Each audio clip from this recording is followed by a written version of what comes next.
Autumn, in the year 9 AD. A deluge of biblical proportions lashes the Teutoburg forest in Germania, turning the landscape into a nightmare of mud, panic, and broken steel.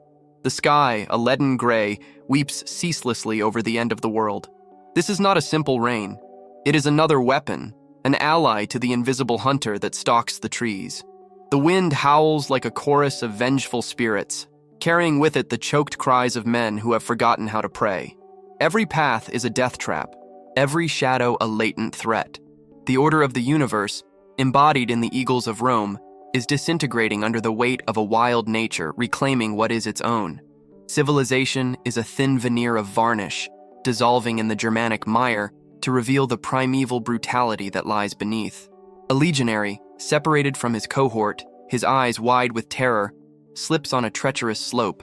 His lorica segmentata, a symbol of Roman might and the pride of his training, becomes a metal anchor, dragging him to a muddy grave. He tries to stand, but his hands find only the cold, shifting earth that refuses him purchase. The roar of the storm blends with the pounding of his own heart, a frantic drumbeat announcing his imminent end. Through the dense fog and the curtain of rain, he can distinguish neither the silver standards nor the disciplined formations of his brothers in arms. All have vanished, swallowed by a green and brown chaos that devours the logic and military discipline he had been taught to revere as a god. The silence of his comrades is the most terrifying thing, a void soon filled by a sound that freezes the blood in his veins. It is not the clash of an ordered battle, but the savage howl of thousands of barbarian warriors echoing from all directions, an omnipotent sound that seems to spring from the trees themselves. They are the cries of an ancestral fury, a symphony of hatred that envelops and condemns him.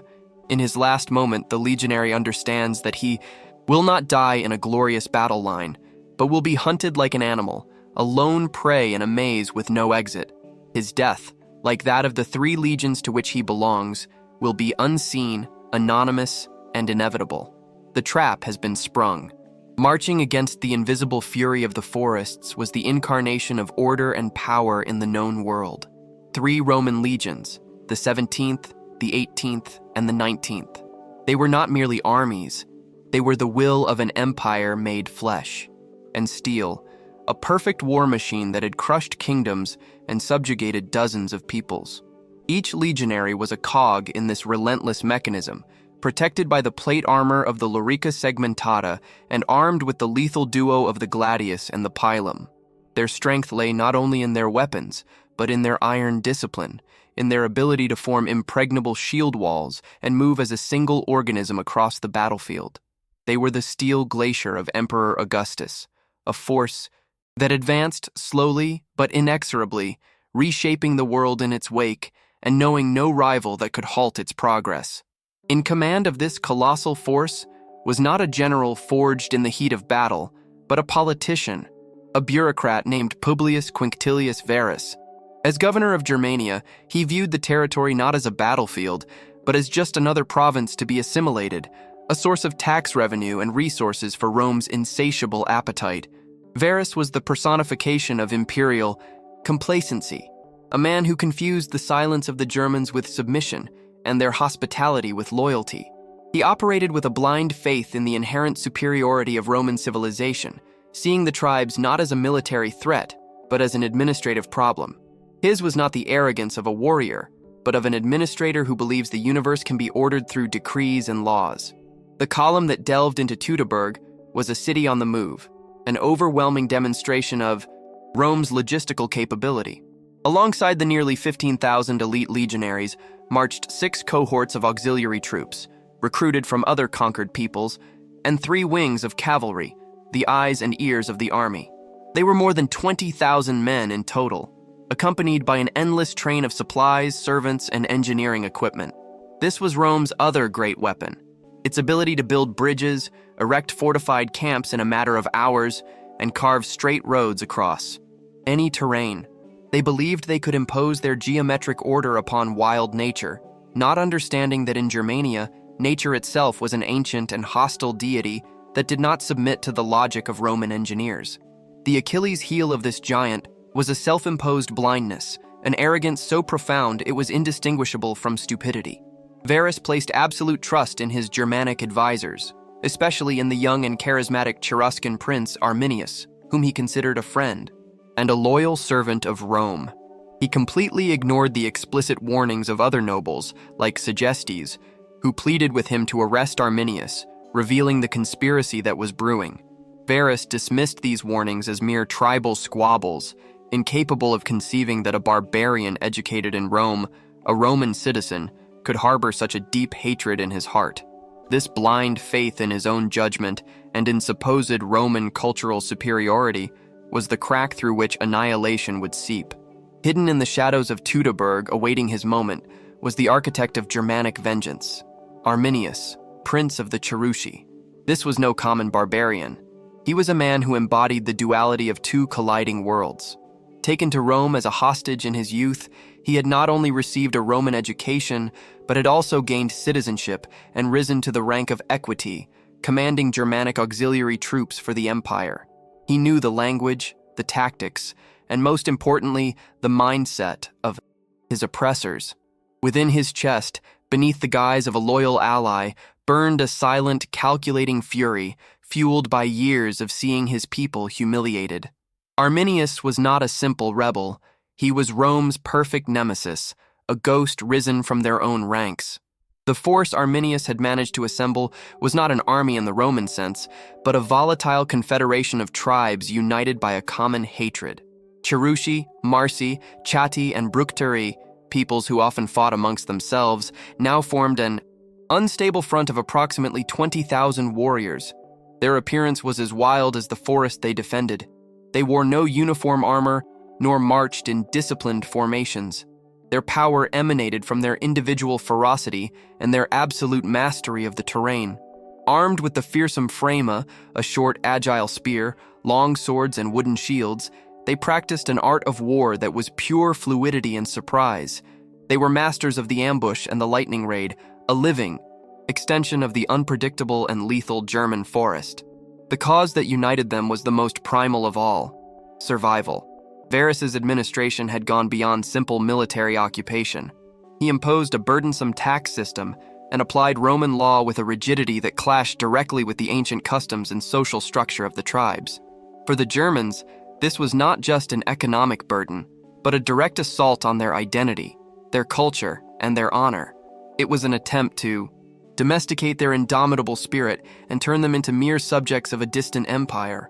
Arminius's revolt, therefore, sought neither conquest nor glory, but liberation. It was a desperate struggle to protect their way of life from cultural annihilation, a roar of defiance against the relentless tide of Romanization. Upon Arminius's shoulders rested the weight of an entire world. The success of his plan depended not only on military prowess, but on his ability to hold this fragile alliance together. Each tribal chieftain was a king in his own domain, proud and suspicious. A single mistake, an initial setback, could cause the coalition to crumble, leaving his own tribe, the Cherusci, at the mercy of the inevitable and crushing Roman reprisal. Arminius was risking not only his life, but the future of every man, woman, and child of his people. It was an all-or-nothing gamble, a stroke of genius born of desperation, where the only prize was continued existence and the punishment for failure was oblivion. The pressure was immense, the burden of a liberator in the darkest hour.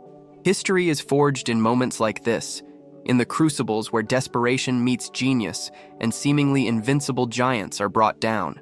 The ambush in the Teutoburg forest is not just the story of a battle, but an eternal testament to the power of strategy, knowledge of the enemy, and the indomitable courage of those who fight for their own existence.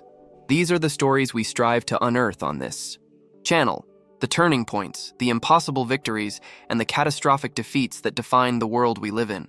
If you are passionate about military history and want to be part of a legion dedicated to reviving the ghosts of the past and giving voice to their epic battles, I invite you to subscribe and take your place in our ranks. Every like you give this video is a torch that helps us illuminate the darkest and most forgotten corners of history. Your support is the fuel that powers our mission to transform the dusty annals of the past into immersive and unforgettable narratives. In doing so, you not only help this story reach more history enthusiasts, but you ensure that we can continue to forge chronicles of courage and strategy week after week. Now, with the stage set and loyalties established, join us as we unveil the inner workings of the perfect trap, the master plan a Germanic prince designed to make the world's greatest war machine devour itself. The secret hope of, the Germans was about to be unleashed. The secret hope of the Germans was not a new weapon or a larger army. It was an idea, a masterpiece of betrayal forged in the mind of a single man. Arminius's genius lay not in his skill in head-on combat, but in his profound understanding of the Roman psyche. For months, perhaps years, he meticulously cultivated his relationship with Quinctilius Varus, becoming his shadow, his most trusted advisor on all Germanic matters. He attended his banquets, laughed at his anecdotes, and offered him precise analyses of tribal politics, all while concealing an abyss of hatred behind a mask of unwavering loyalty. His sharpest weapon was not the sword, but the trust he had managed to inspire in his future executioner. Every word of counsel was another step toward the precipice. The bait was presented with masterful subtlety. Instead of reporting a massive threat that would have put Varus on his guard, Arminius fabricated a report of a minor, distant rebellion. He described it as a simple uprising by an insignificant tribe, a matter that, while not dangerous, required a Roman show of force to maintain peace and ensure the flow of taxes. He framed it not as a war, but as a policing action, appealing directly to Varus's administrative mindset. He offered him the chance to reassert his authority with minimal effort, an easy victory he could report back to Rome.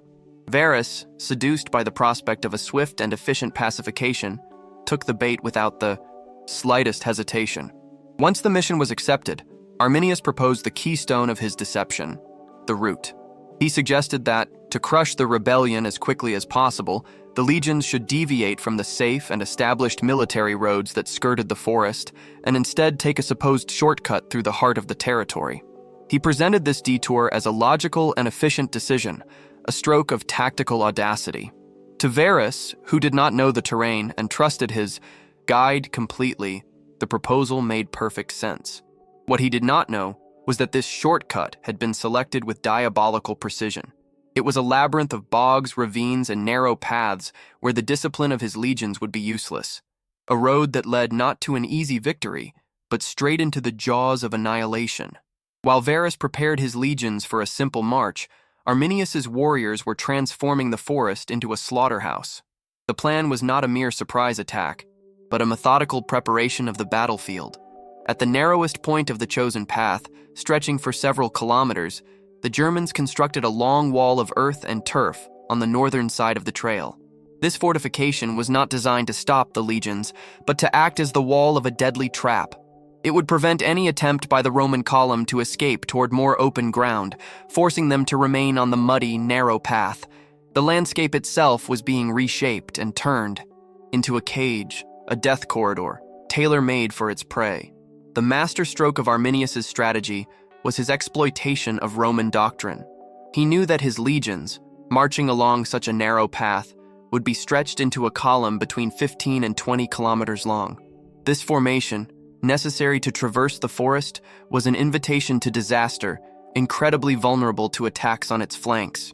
He knew the relentless autumn rains would not only turn the ground into a quagmire that would neutralize the cavalry, but would also soak the legionaries' large wooden and leather shields, making them heavy and unwieldy, and would loosen the strings of their bows. Arminius's trap was not just an ambush, it was a perfect storm, a lethal convergence of terrain, weather, and Roman arrogance, orchestrated to turn the world's greatest army into its own tomb. The Roman column advances into the heart of the green darkness. For the legionaries, it was just another march, an arduous but routine task in a hostile province. The air was heavy, thick with the dampness of the impending rain and the smell of wet earth and decaying vegetation. The ancient trees formed a canopy so dense that it barely allowed light to pass, plunging the day into a perpetual twilight. Despite the difficult terrain and oppressive atmosphere, confidence prevailed. They were the legions of Rome, the force that had subdued the world. The sound of their passage was a rhythmic and disciplined pounding on the mud, the creak of leather straps, and the metallic clinking of weapons. It was the soundtrack of conquest, a machine indifferent to its environment, marching steadily toward the abyss, unaware. In one of the last moments of normalcy, Arminius and the other Germanic nobles riding with Varus at the head of the column reined in their horses. With an impeccable display of respect and military protocol, Arminius addressed the governor. He explained that he and his men would ride ahead under the pretext of gathering their own allied troops to join the Roman force and crush the supposed rebels together. Varus, at the peak of his blindness and complacency, saw nothing unusual in the request. He thanked his loyal advisor for his diligence and watched them depart, convinced of his mission's success. This polite farewell, laden with devastating irony, was the final signal. The wolves calmly separated from the flock, just before giving the order for the pack to begin the slaughter. Meanwhile, just meters from the path, concealed by the dense undergrowth, thousands of Germanic warriors held their breath. They remained motionless, like statues of ancient forest gods, their eyes fixed on the path where the enemy advanced. The silence among them was not one of fear, but of grim, focused determination, a predator's calm. Each man gripped his frame, feeling the familiar wood in his hands. They listened to the advance of the steel serpent, the arrogant sound of the Roman boot desecrating their sacred land. For them, this was not a battle for glory, but an act of sacred extermination, the purging of their world. The entire forest seemed to have fallen silent, awaiting the first signal, the war cry that would unleash hell on earth. The storm, as if summoned by the Germanic gods themselves, finally erupts in all its fury. A torrent of icy water crashes down upon the forest, reducing visibility to near zero and turning the ground into a devouring swamp. At that very instant, a single war horn sounds a long guttural note that cuts through the roar of the rain. Immediately, thousands of throats answer from everywhere, a deafening roar that seems to rise from the bowels of the earth. For the legionaries in the vanguard, the sonic assault is the first blow, a psychological attack designed to break their nerves before breaking their bones. The enemy is not in front of them. The enemy is everywhere. The forest, once an obstacle, now reveals itself as the enemy itself, a living, hostile organism that has awakened to devour them. From the cover of the trees and from over the earthen wall, all hell breaks loose. It is not an ordered volley, but a chaotic and lethal rain of projectiles. Thousands of fremas, the agile German spears, whistle through the air alongside javelins and arrows. The Roman vanguard is decimated in seconds. The heavy shields, already soaked by the rain, offer little protection against a storm of steel arriving from impossible angles. Men fall screaming, spears embedded in their bodies, knocking their comrades into the mud. The order of the march dissolves in an instant. There is no visible enemy to charge, no battle line to form. There is only death raining down from a green and gray sky, a harvest of legionaries planted by the unseen hand of Arminius. Chaos seizes the head of the column. The centurions, the backbone of the army, shout desperate orders that are lost in the cacophony of battle and storm. They instinctively try to apply the tactics they know, ordering the men to form a shield wall, the legendary tortoise formation, but it is useless. The path is too narrow to maneuver, and the mud acts like a shackle on their feet, sucking at their sandals and unbalancing them. For every man who raises his shield, another slips and falls, opening a fatal gap in the line.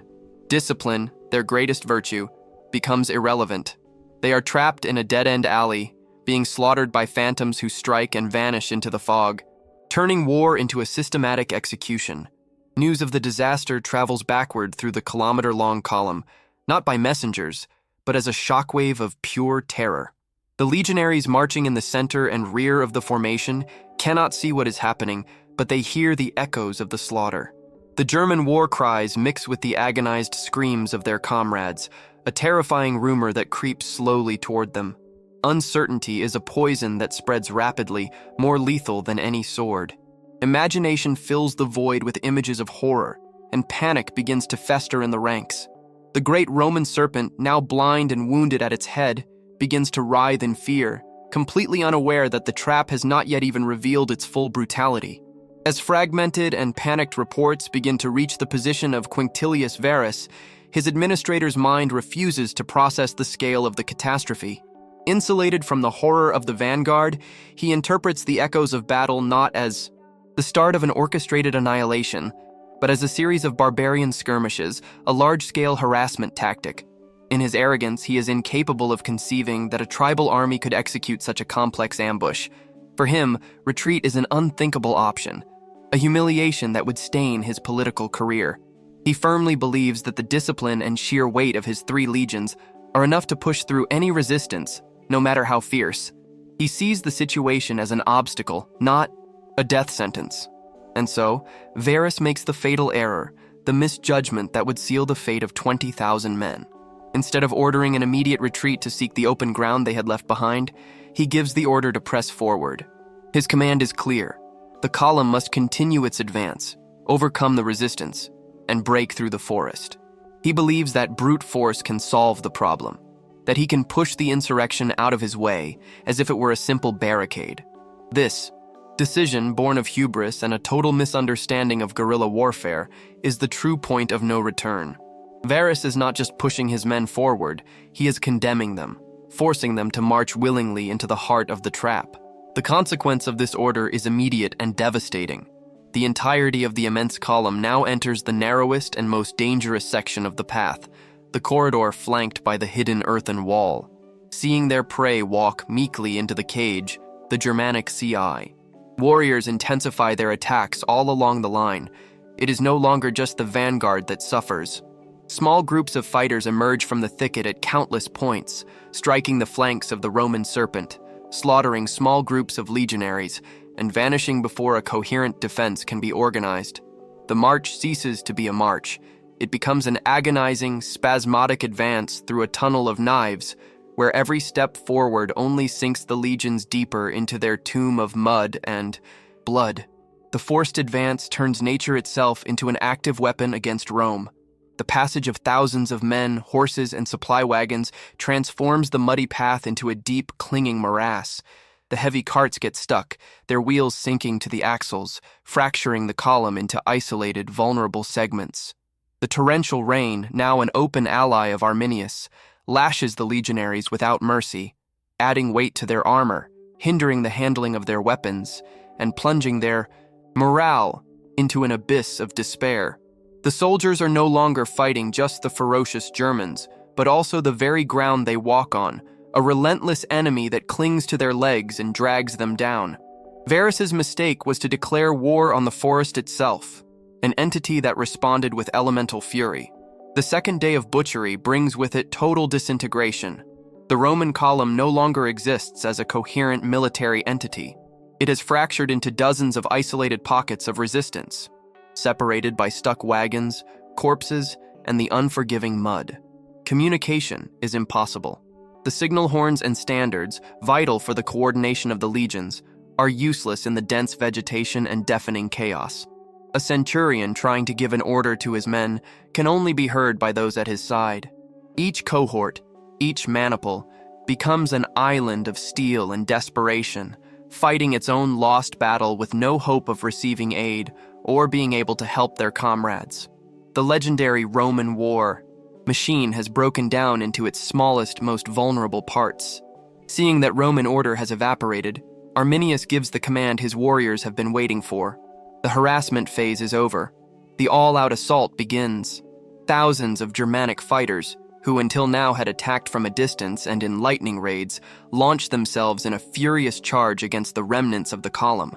They surge from the thicket like a human tide, their war cries reaching a demented crescendo. Diao. Combat becomes intimate, brutal, and claustrophobic.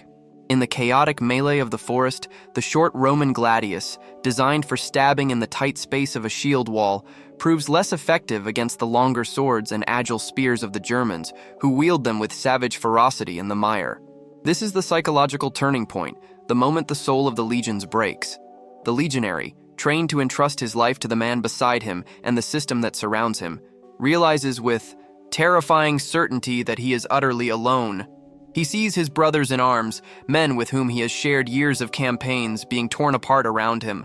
The unshakable faith in Rome's invincibility, a dogma etched into his mind, shatters. Discipline vanishes, replaced by the most primal instinct, survival at any cost. Hope is extinguished, leaving only absolute terror. The professional soldier disappears, and in his place is a trapped man, awaiting a horrific death in a green hell. With precise, tactical intelligence, likely instructed by Arminius himself, the Germanic warriors focus their fiercest attacks on the Roman officers. The centurions, easily identifiable by their transverse crested helmets and higher quality armor, become priority targets. Every officer who falls is another nail in the coffin of his unit. These veterans were the glue that held the troops' morale and discipline together. Without their leadership, without their commanding voices exhorting them to hold the line, the remaining legionaries lose their last vestige of cohesion.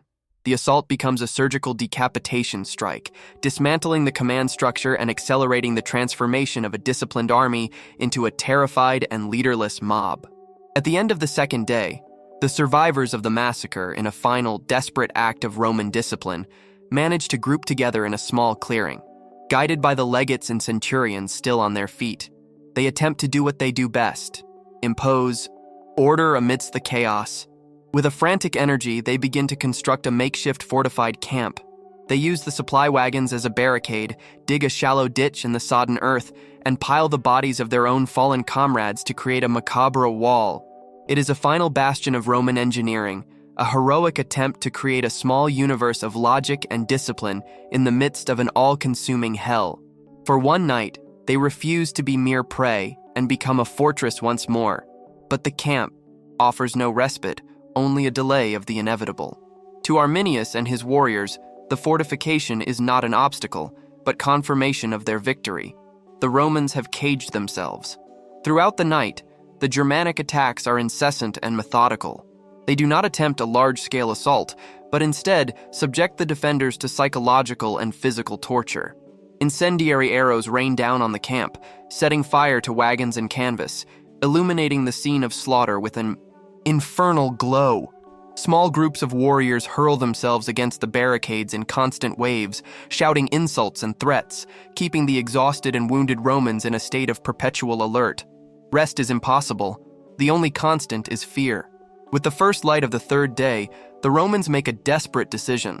They know that to remain in the camp means to die of starvation or be annihilated. In a final, ghostly display of their former glory, they form a compact marching column and abandon the camp, leaving their most grievously wounded behind in a heart-wrenching silence. Their goal is to break the encirclement and flee, to try to reach the safety of a Roman fort on the Rhine. But Arminius, with his intimate knowledge of the Roman mindset, has foreseen every move.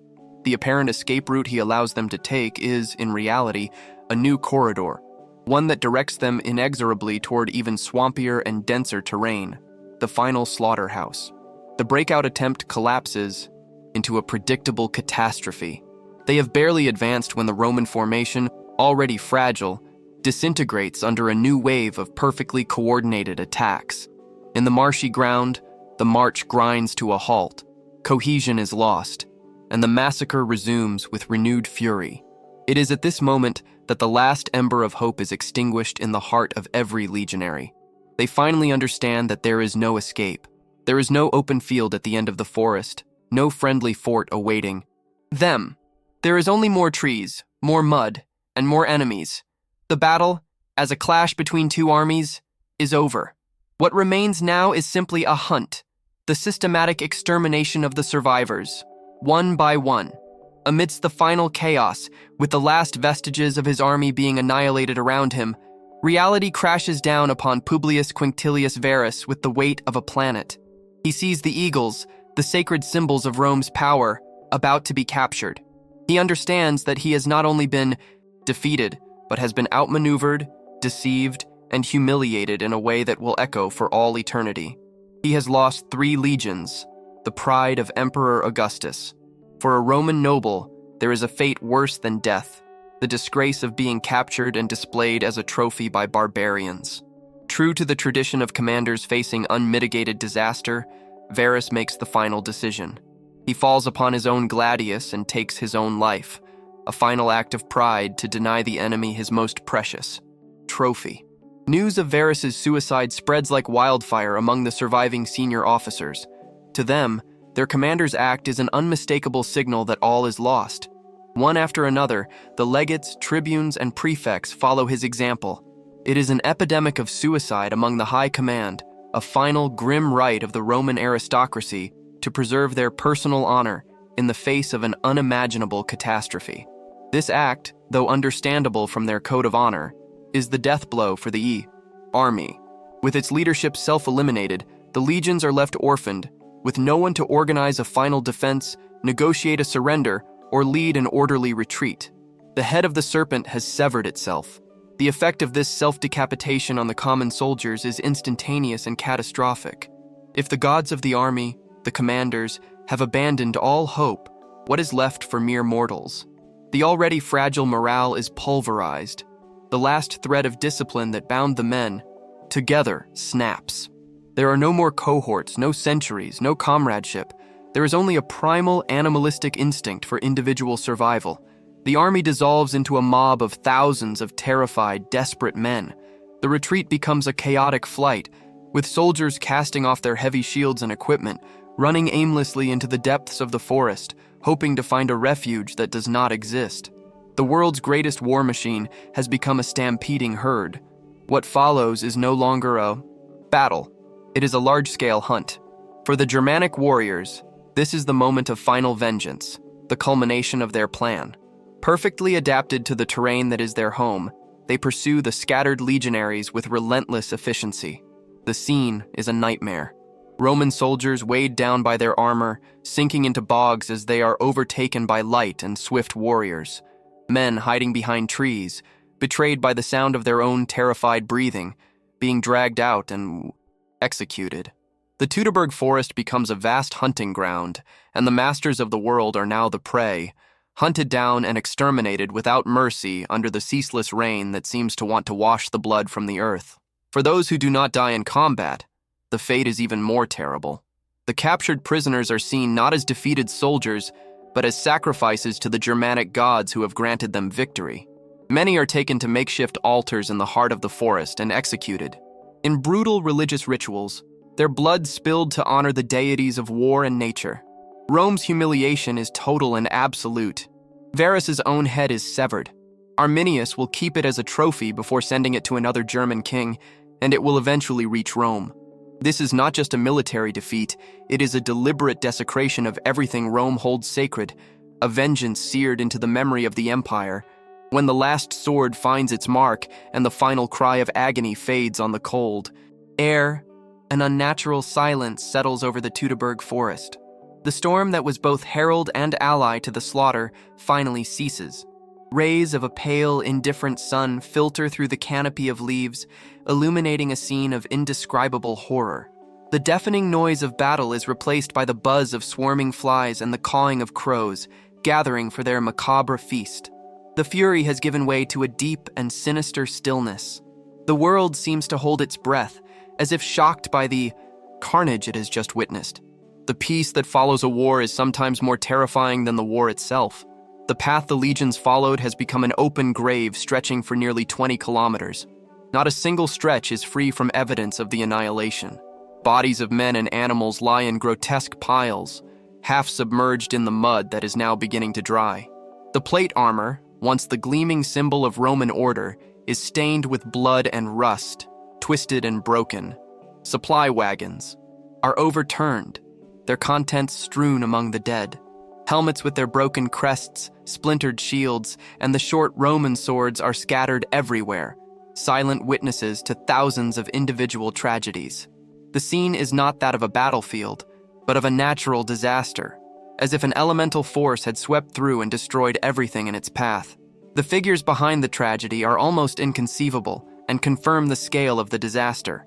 Between 15,000 and 20,000 Roman soldiers, including their auxiliary troops, were killed or captured. An entire army group, the equivalent of 10% of the entire military might of the Roman Empire, was annihilated in just 3 days. The 17th, 18th, and 19th legions were completely erased from the army's registers. Their names and numbers were deemed cursed, a symbol of such profound misfortune that they would never again be used to designate a new legion. It was not a defeat. It was an erasure, a void left in the very fabric of Roman military power, a wound that would never fully heal. In stark contrast, the losses among the Germanic tribes were comparatively minimal. Arminius's strategy was not to win a battle of attrition, but to execute a surgical massacre, and he achieved it with terrifying efficiency. By using the terrain as his primary weapon and avoiding frontal combat until the enemy was completely broken and demoralized, he preserved the strength of his warriors. This was no Pyrrhic victory. It was a crushing triumph, a masterful demonstration of how intelligence, patience, and knowledge of the environment could nullify an overwhelming superiority in numbers and technology. The underdog's victory was so complete, it seemed to defy all known laws of warfare of the era. For the victors, the aftermath is a time of collection and symbolic triumph. Germanic warriors walk slowly through the corridor of death, gathering the spoils of war, thousands of swords, suits, of armor, helmets, and the personal belongings of an entire army. But there is one prize that transcends all material value. Amidst the carnage, they find and triumphantly raise the 3 golden eagles, the sacred standards of the annihilated legions. For Rome, the loss of an eagle was the ultimate humiliation, a spiritual disaster. The capture of 3 of them was an unthinkable sacrilege, a direct blow to the soul of the empire, an undeniable symbol that the gods, on that day, had favored the barbarians. The forest, the silent witness to it all, became a vast and profane cemetery. For years, the bones of the fallen legionaries would lie unburied, bleaching under the sun and rain, scattered along the path.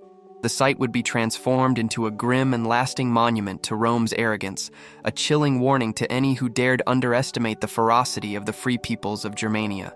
Future Roman expeditions that reached the area would find this ossuary, a site that would haunt the Roman psyche for generations. The Teutoburg Forest was no longer just a place on a map. It became synonymous with Rome's worst defeat, an eternal ghost in the memory of the empire.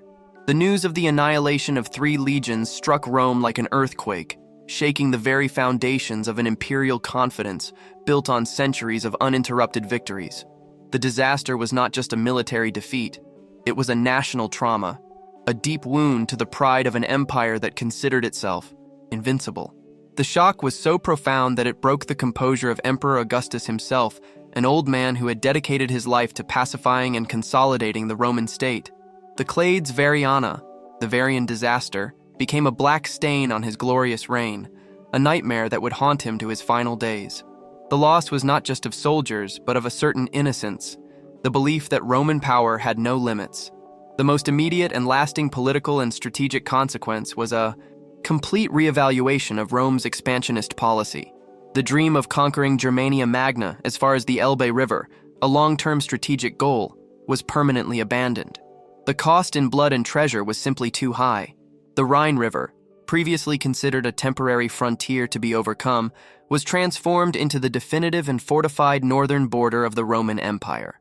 For the next 400 years, Rome would invest immense resources in creating the Limes Germanicus, a vast network of forts, walls, and watchtowers. The offensive gave way to the defensive, and Germania was left to its own devices, sealing a division that would change history. This new frontier along the Rhine became much more than a military line. It evolved into a profound cultural fault line that would divide Europe forever. West of the river, in Gaul, Romanization was deep and lasting. Latin, Roman laws, architecture, and culture took root, giving birth to the Gallo-Roman world that would later become France. East of the river, the Germanic tribes remained largely free of Latin influence, developing their own linguistic, legal, and cultural paths. The Battle of the Teutoburg Forest, therefore, not only halted the advance of the legions, but also created the fundamental dividing line between what would become the Latin and Germanic worlds, a division whose echoes resonate to this day. The disaster forced the Roman army to learn a brutal and humiliating lesson.